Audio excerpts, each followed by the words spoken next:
friends for 35 years, and I was just delighted that he was able to come and join our staff.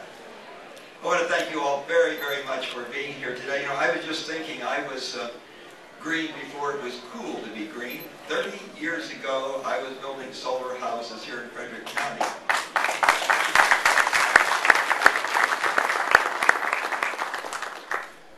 Joe was a little boy then. I remember him going up and helping me trim out some of those houses.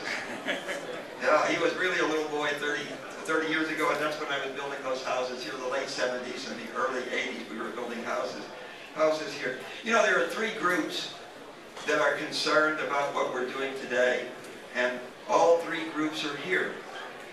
And we spend far too much time, each of these groups, in criticizing the other when we really, really do have common cause.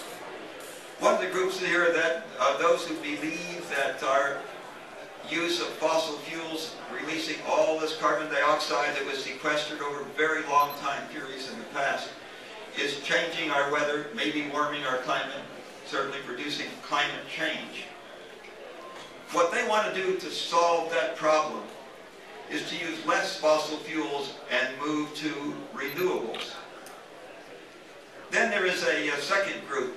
Oh, by the way, whether you believe that the CO2 footprint is increasing global warming or not, I don't think it's possible to produce CO2 without producing a lot of other pollutants.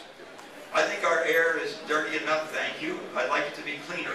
So even if you aren't interested, if you don't think that we have global warming, if you don't think that CO2 production is a problem, you've got to believe that the production of these other pollutants is a problem. If we reduce CO2, we're going to reduce these other pollutants too, because they come hand in hand. The second group that's interested in what we're doing today are those who are really concerned about our national security. You see, we have only 2% of the known reserves of oil in the world. We use 25% of the world's oil, and we import about 2/3 of what we use. As a matter of fact, the peak oil production in our country was in 1970.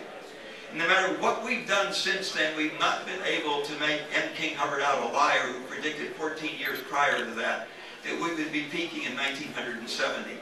For instance, we've drilled more oil wells than all the rest of the world put together. And in spite of that, today we're producing about half the oil that we produced in 1970. Well, those who are concerned from a national security perspective that we have only 2% of the oil, use 25% of the oil, and import about 2/3 of what we use, their solution to that problem, guess what? Their solution to that problem is to use less oil and more alternative energy sources. And then there's a third group. There's a third group, and that's the group who believes that whether or not we have global warming, gee, if I lived in Siberia, you'd have a hard time convincing me a warmer world would be bad, wouldn't you?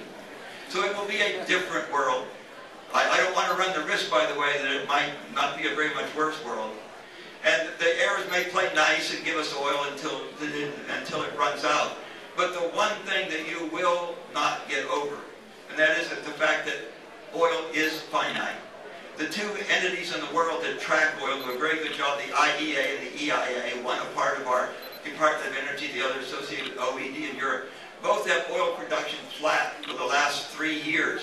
Flat oil production, increasing demand until we had this recession, and the price of oil went up to $100, $140 a barrel. Now it's down simply because we aren't using the oil because we're in a worldwide recession. Unless we do something, and we are not doing anything meaningful, unless we do something meaningful, never ever again can the world have sustained good times.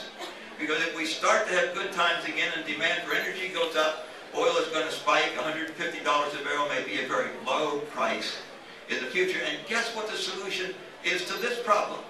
Solution to this problem, of course, is exactly the same thing. Use less fossil fuels and more renewables. So we have these three groups, those who believe in climate change and global warming, those who are concerned about our national security, and those who believe that we really need to be moving to something else because the oil just isn't going to be there. They all have exactly the same solution to very different problems. What I want to do is for all three of us to join arms because we have a very serious challenge. I'm kind of excited about this, by the way. There's no exhilaration like the exhilaration of meeting and overcoming a big challenge. And the world faces a huge challenge here. We're really going great in Frederick. Thank you all so much for coming out today. I'm very happy you're here. Now it's my great privilege to introduce a great guy. He spoke here last year at our conference. Malcolm Woolf is administrator of the Maryland Energy Administration. Before that, he was national, because he was concerned with the National Governors Conference and these same issues. Malcolm, thank you very much for being with us today. Look forward to your remarks.